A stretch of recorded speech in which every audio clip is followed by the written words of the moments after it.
Thank you, Peter Allen. One of the great questions that concerned the first philosophers on their Greek islands was the problem of the one and the many. As they thought their way past myth and into science, the pre-Socratics developed the idea that there was one unifying substance underlying all the multiple appearances in the world. Wagner's Ring begins with a single E-flat, deep in the orchestra, hardly audible at first.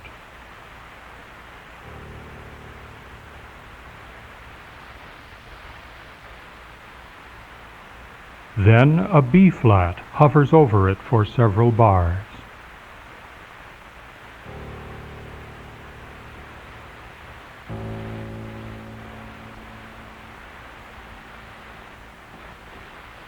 And eventually the sound evolves into an arpeggioed E-flat major chord.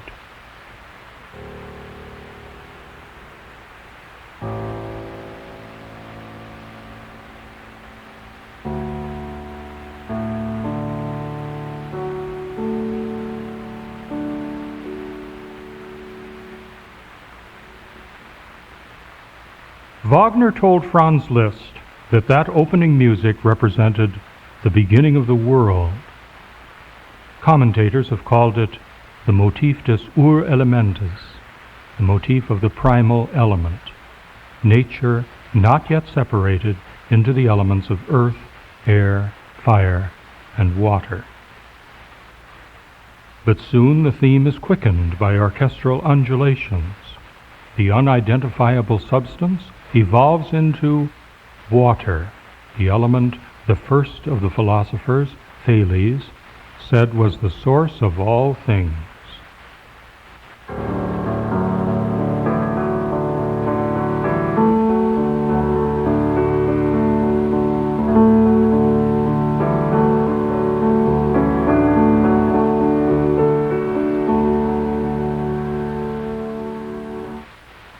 Then the theme picks up speed and color and feeling.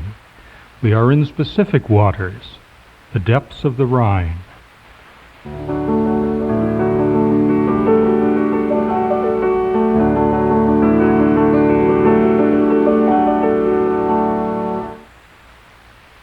On one level, Wagner's Ring is about nature, the cosmic struggles of its four elements represented by gods, its myriad moods, its storms and calms, and above all its processes of evolution, its transformation and eventual resolution of all things back into itself. This is in the music even more than the text. There are some 200 musical themes, leitmotifs, in the Ring, but as Wagner quietly remarked, and as the English musicologist Derek Cook has since taught us to see, they all derive from a few basic motifs, those connected with unconscious nature and those connected with conscious man, the only one of nature's creatures to separate himself from her stream of unconsciousness. As an example of this, take the fluid theme we have just played. It is the source not only of the Ring's water motifs, but also of the themes associated with earth. Here is the motif that, about 2 hours into today's Das Rheingold, will accompany the appearance out of the earth of the primeval goddess Erda.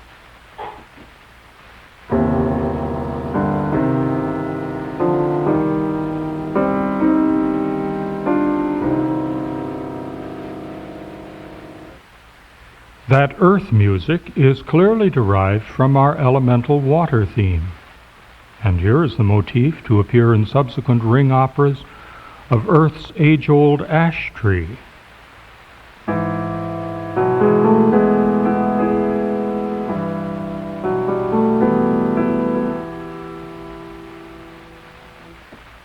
When Erda appears, she brings the implacable message that all things will eventually come to an end, even the elemental gods in their Götterdämmerung, will fade away and die. Here is the theme associated with that prophecy. It is our first nature theme inverted, nature calling her own back.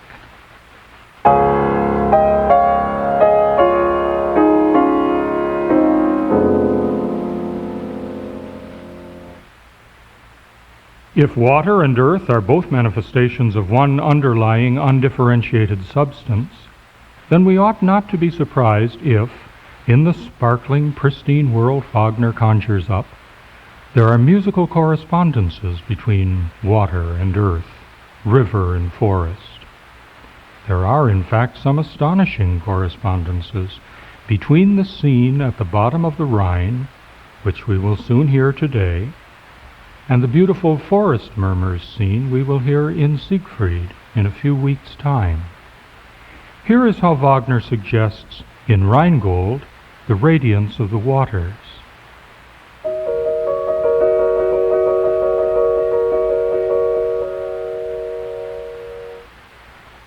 And here is the sound that depicts in Siegfried the murmurings in the forest.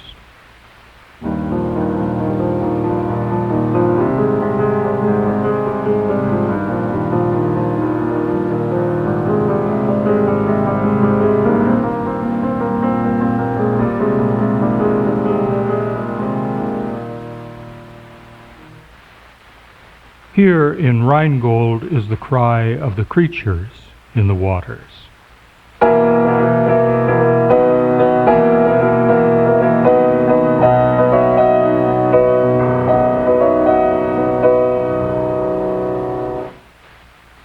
And here in Siegfried is the sighing of the trees as the wood bird sings in the branches.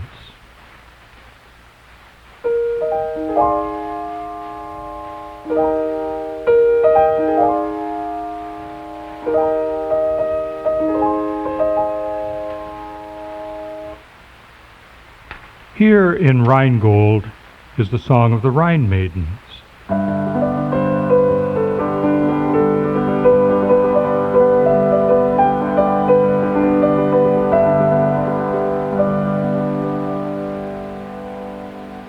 The words they sing, those first words of the ring, Weia, Vaga, Woge du Welle, Wale zur Wiege, are not, as is sometimes said, nonsense words, but they are a kind of baby talk.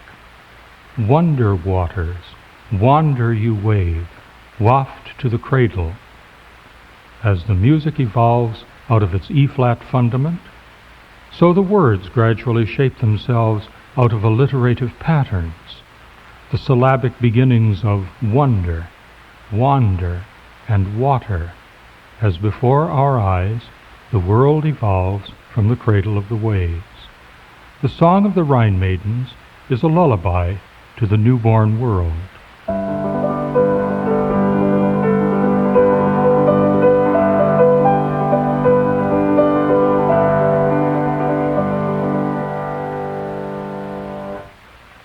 Well, in the parallel forest scene in Siegfried, where the boy hero is wondering about the mother he has never seen, there, note for note with the song of nature in the waters, changed only to fit the bright new context, is the song of nature in the trees, the wood bird.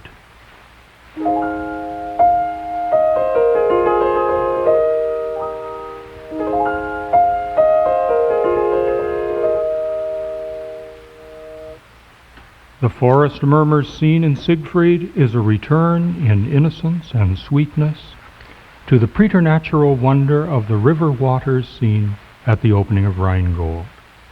The music corresponds, and so, we might remark, do the psychological undercurrents. In both scenes, the response to nature is associated with mother longings. This seems the appropriate time to say that there is a whole other level on which Wagner's Ring travels, the psychological. The ring may be thought to transpire not just in the world without, shaped by evolving nature, but in the world within, in your soul, as you listen.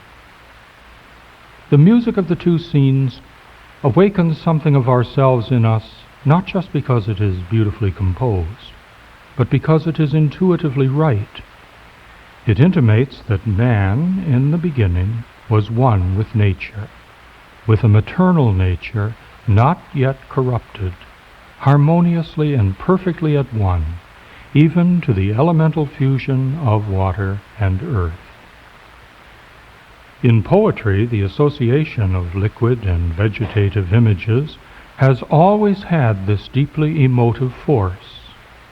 In the Iliad, Andromache, knowing that her Hector will be killed, weeps blossoming tears. In the Odyssey, Homer's great sea is, like a field, unharvested.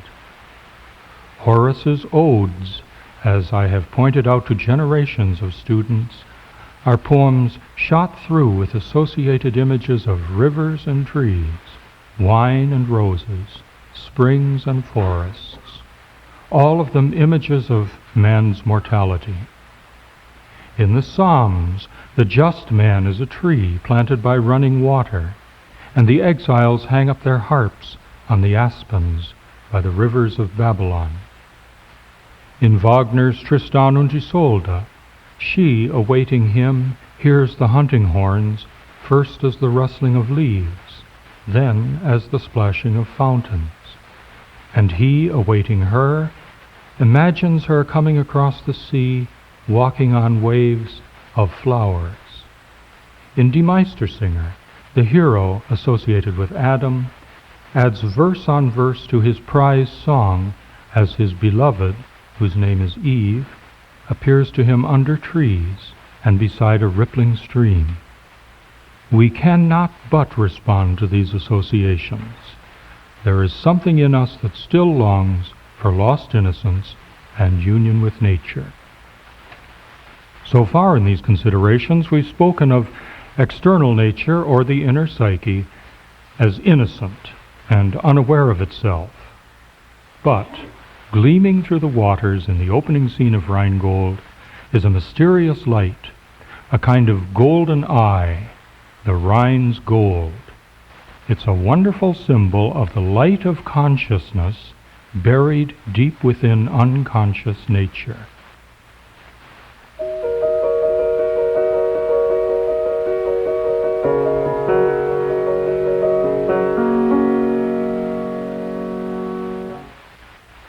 The last new theme we'll hear in today's opera is the theme of the sword, which the father god, Wotan, will someday bestow on his chosen hero. It leaps through the rainbow music of the final scene, a shining idea just emerging from the unconscious of the father god. And of course, it is a variant of our other theme of emerging light. Both are simple major chords. The Rheingold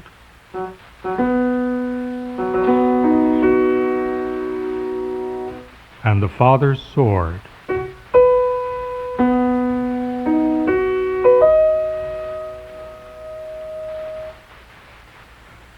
Can we move now to a second great consideration of myth, religion, and philosophy? At one stupendous evolutionary moment in prehistory, one of nature's creatures separated himself from the unconscious flowing and burgeoning of nature and became conscious of himself. Prometheus stole fire. Adam ate the apple. Man sundered his bond with nature and set himself on a course of conscious individuation. In his mythologies, man has forever after felt guilt about that sundering. For when he became conscious of himself, man was able to choose between good and evil, and he realized he was flawed, striving for good, but prone to evil. Something in him, and in his myths, longed for that half-remembered union with unconscious nature, that innocence lost long ago. So it is that very soon after Wagner's Rhine has evolved before our wondering gaze, Alberich enters to wrest consciousness from the waves. He steals away the golden eye, and he uses it for evil. The Rhine maiden's joyous cry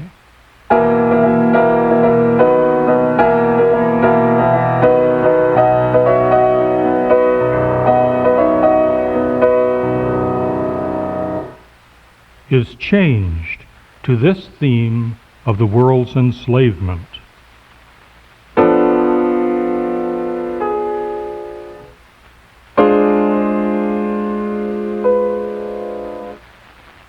Which in subsequent parts of the ring becomes a terrifying musical depiction of the effect of this original sin.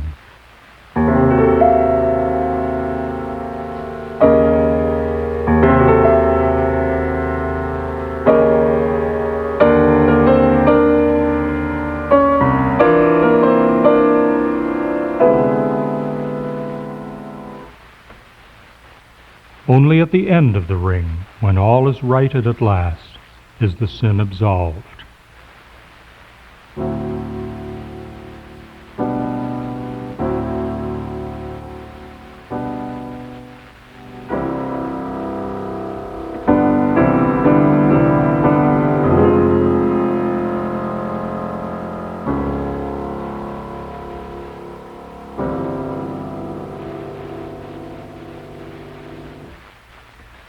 A fact not often mentioned in discussions of the ring is that there is no theft from nature in any of Wagner's sources, not in the Nibelungenlied, or in the prose and verse Eddas, or in the Norse myth of world-ending, the Ragnarok.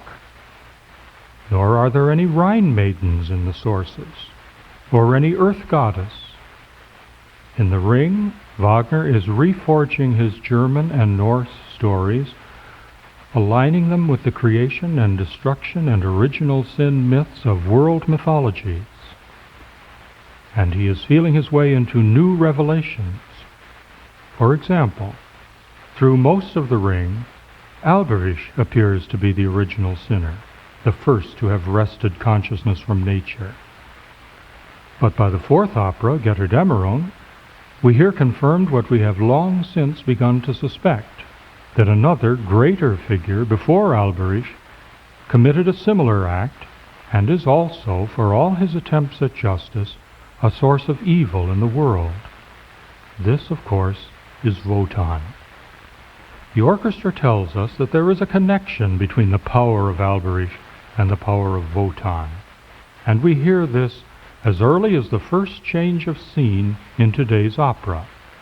Alberich has forged from the Rheingold a ring that will give him power over the world. The ring is represented musically in this curiously ambivalent, rounding theme.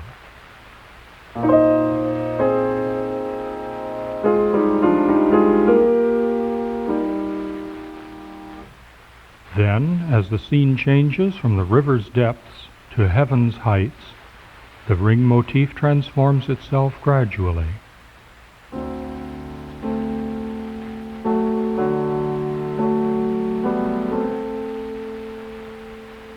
Until we hear and see Wotan's newly fashioned, impregnable mountain castle, Valhalla.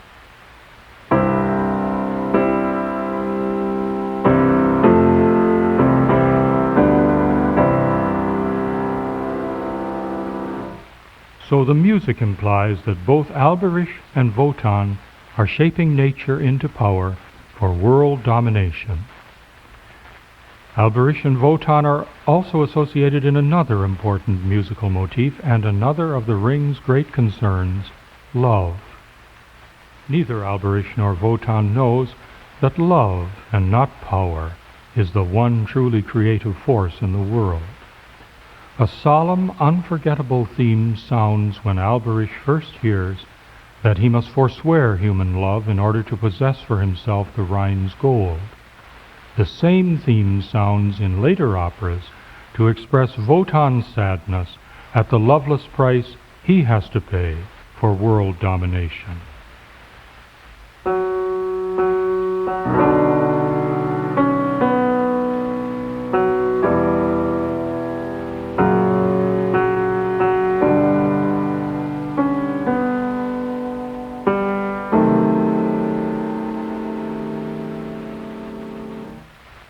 Why that noble, tragic theme for the rapacious dwarf and the ambitious god? Because the original sinners of myth are profoundly ambivalent figures. Their primal offenses bring evil into the world, but they have, ultimately, positive effects. Prometheus, stealing fire from heaven, helps mankind to know and to think, and learns himself through his suffering. Adam, eating from the tree of the knowledge of good and evil, commits a sin which the church liturgy calls a happy fault, because it brought so wonderful a redeeming. The wresting of consciousness from nature is associated with guilt, but the step, the original sin, had to be taken if the human race was to break its bond with mothering nature, the bond that kept it unaware, unthinking, merely intuitive like the animals. The race thereafter could think and know and do good or evil, hence the moving, mysterious quality of the theme Wagner gives his Alberich and his Wotan. Wotan is a young and callow god in today's opera, but he becomes in the course of The Ring a great tragic figure, striving somehow to undo his wrong, to placate nature, maintain his conscious power, and still direct his feelings outward in love for his children. The brutal, powerful theme of his Rheingold spear.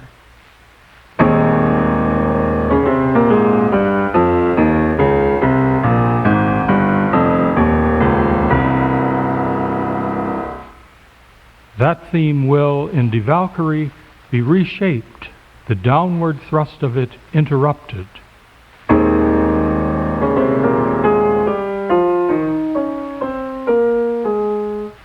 So that finally, when brute force is mastered by love, it sounds like this.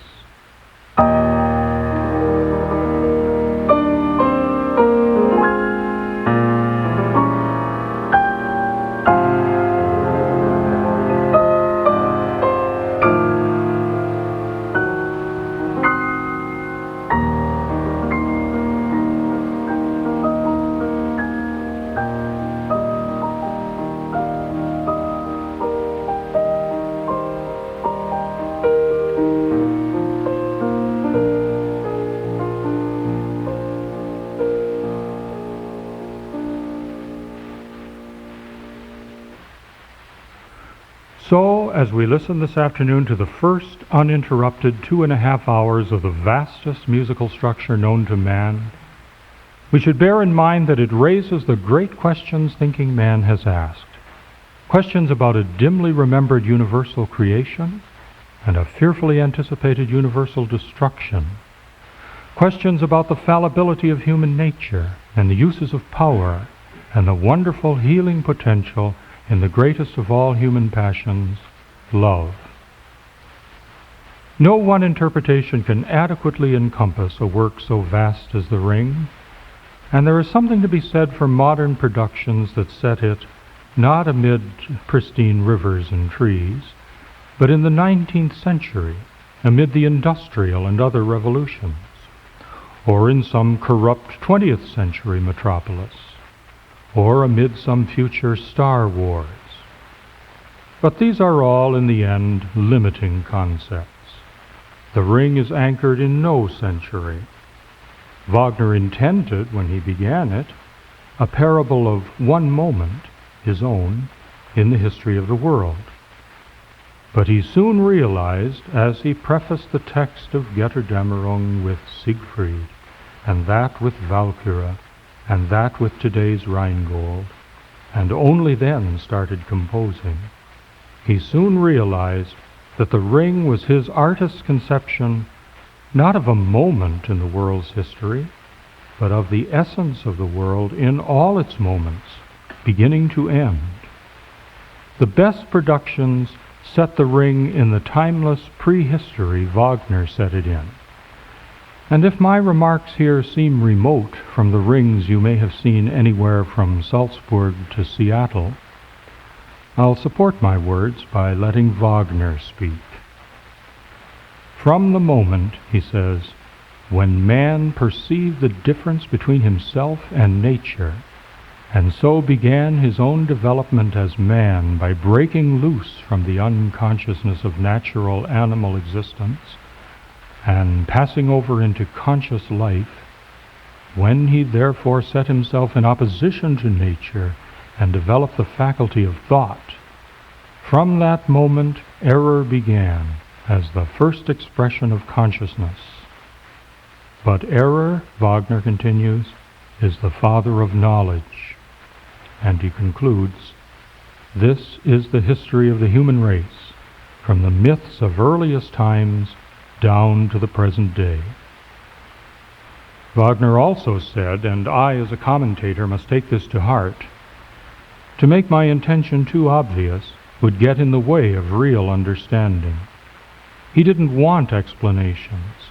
He preferred to use what he called the suggestive value of myth's symbols, so as to arrive at the deep truths concealed within them. In his mythic works, he wanted, as he said, to bring the unconscious part of human nature into consciousness. He was sure that there, in the human unconscious, partially revealed in myth, we could learn the real truth about ourselves. He anticipated by a half-century the discoveries of depth psychology. The last words of Das Rheingold, sung by the Rhine maidens, are, "Tenderness and truth lie only in the depths.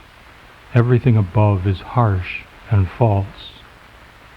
Those same words Wagner quoted the night before he died, when, awake in the darkened house in Venice, he went to the piano and played the theme of Rheingold, Rheingold.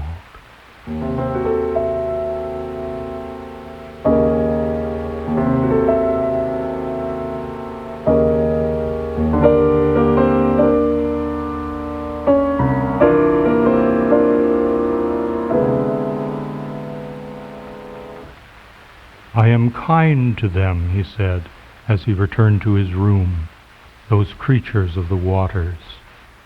And the next day, an all-knowing nature took back to herself the composer who had shown us some of the secrets in her depths.